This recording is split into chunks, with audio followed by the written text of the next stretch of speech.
देखिए आप। यही तो कारण है, हमने मिठास को अपने रक्त में उतार दिया तो शुगर हो जाती है। मीठा खाते हैं ना, मिठास को अंदर उतार दिया, रक्त में खून में उतार दिया तो शुगर हो गई। काश हमने मिठास को जुबान पे लाया होता। और वाणी ऐसी बोलिए, वाणी की बड़ी ताकत है। एक शब्द आदमी को मित्र बना लेता है और एक शब्द उसको शत्रु बना देता है।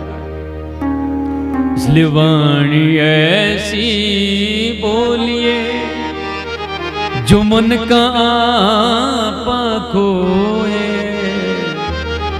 औरन को शीतल करहु आप हो शीतल हो। ऐसा मीठा बोलने का प्रयास करो।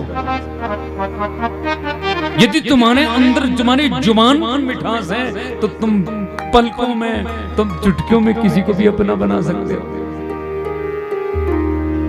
हमारी वाणी पवित्र होनी चाहिए। जितम रसम जितम सर्वम वेद का सूत्र है। जिसने रसना को जीत लिया उसने सब कुछ जीत लिया। वाणी बड़ी मीठी होनी चाहिए। और हमारी वाणी कब मीठी होगी? जब हमारी जुबान पे भगवान का नाम आएगा। क्यों? क्योंकि सबसे ज्यादा मिठास भगवान के नाम में ही है और कहीं है ही नहीं। हाँ, कि राम नाम अति मीठा है। कहे ना, राम नाम अति, थोड़ा बहुत नहीं, अति मीठा है। कोई गा के देख ले। यदि भगवान का भजन जुबान पे आ जाएगा तो हमारी वाणी अपने आप ही मीठी हो जाएगी। इसलिए सत्संग का सबसे पहला नियम है, उसकी रसना पर, उसकी जुबान पर नियंत्रण होगा, वो मीठा बोलेगा।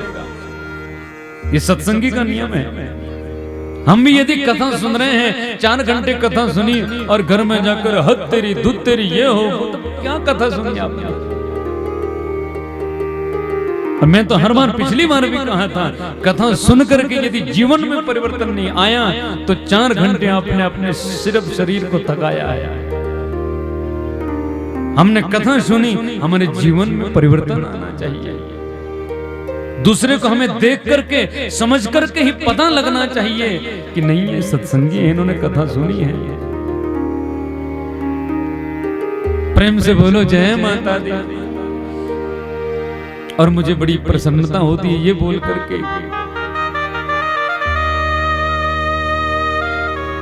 मैं कहीं भी कथा करने के लिए जाता हूँ ये अवश्य कहता हूँ, मुझे भीड़ की आवश्यकता नहीं है। भीड़ की आवश्यकता नेताओं को होती है। भीड़ की आवश्यकता नहीं है, हमें श्रोता की आवश्यकता है। और मुझे कहने में बिल्कुल संकोच नहीं है, देवटी के श्रोता बड़े श्रेष्ठ हैं। आप इतने ध्यान से, इतनी लगन से सुनते हो, ध्यान रखना। घड़ी में 4 कब बज जाए हमें पता ही नहीं चलता। क्योंकि कथा 3 प्रकार की होती है।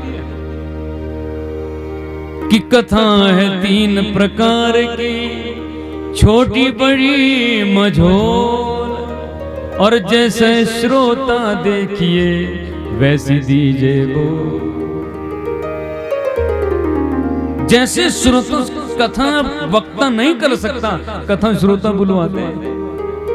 श्रोता यदि सही है तो कथा वक्ता वो बोल देगा जो उसे खुद भी पता नहीं होता। ऐसे सिद्धांत व्यासपीठ से निकलते हैं। ये श्रोता की ताकत होती है। इसलिए मिठास जुबान पे, वाणी पे हमें हमारे व्यवहार से पता लगना चाहिए हम सत्संगी हैं, हमने कथा सुनी है। यदि कथा श्रवण करके भी हमारे मन में विकार आ रहे हैं तो कथा क्या सुनी हमने? आदत बुरी सुधार बस हो गया भजन, मन की तरंग मार लो तो बस हो गया भजन। आदत बुरी सुधार लो बस हो गया भजन। हमारा ये जीवन परिवर्तित हो जाए, इससे श्रेष्ठ क्या हमारे लिए। इसलिए भजनानंदी जो है, सत्संगी जो है, वो रसना पर विजय प्राप्त करता है। और जिसकी जुबान पर नियंत्रण हो गया ना, बड़े से बड़ा जितना भी क्रोधी हो, आतंक हो, कोई भी हो, उसके सामने उसको झुकना पड़ता है। ये जुबान की ताकत है। आपको कोई गाली नहीं दे, गाली देता ना, मान लो कभी लड़ाई हो जाती है, आपको यदि कोई गाली दे, यदि आप पीछे बोलेंगे तो कहावत क्या है, गाली आवत एक है, उल्टा मत हो या नहीं, तो तुलसी ना उल्टाइए, फिर वही एक की एक। यदि आपको कोई बोलते जा रहा, कुछ नहीं करना, चुप हो जाओ। बोलते ना बुजुर्ग कि एक कान से सुनो, दूसरे से निकालो, चुप हो जाओ, बोलते रहो। कितनी देर बोलेगा? 5 मिनट बोलेगा, लग जाएगा, इस पर कोई असर नहीं होता। और जहां एक बोलना, दूसरा भी बोलना, तो फिर युद्ध प्रारंभ हो जाता है। आजकल गृहस्थी में जो लड़ाई हो रही है, इसका मुख्य कारण यही है, हमारे अंदर सहनशीलता तो है नहीं, सत्संग तो किया नहीं। अब तुम्हारे उनको कभी काम से आते, कभी ड्यूटी से आते, हो जाते हैं कई बार गुस्सा, भाई वो दिन भर परेशानी तो होती है। और मैंने कहा आप तो समझने में बड़ी ताकत है। कल मैंने कहा तो शक्ति क्या अवतार है, समझने की ताकत है। वो बाहर से आ रहे हैं, समझ जाओ, अभी काम से आए हैं, थोड़ा बहुत पानी पुनी पिलाओ, सब ठीक हो जाएगा। अरे तुम क्या करते हो? अब ये बेचारा घर में पहुंचा नहीं, थैला उसने रखा नहीं, उसे चालू हो जाता है, ये भी नहीं किया, ये भी नहीं लाए, वो भी नहीं लाए, वो पहले ही परेशान है बेचारा। इसलिए जब एक बोले, सभ्यता के दूसरे को चुप रहना चाहिए। तभी तो बात, अब मैं बोल रहा हूं और आप भी बोलने लगे तो कथा हो जाएगी। गृहस्थी का सबसे बड़ा साधन यही है। कभी ऐसी नौबत आए, वो बोलने लगे तो देवियों तुम चुप हो जाओ,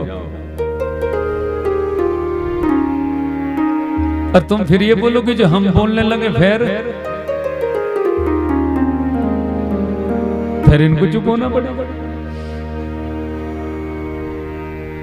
इसलिए वाणी ऐसी बोलिए, मन का आपा, ऐसी वाणी हमारे जुबान ऐसी होनी चाहिए। अब देखो, ये छोटा सा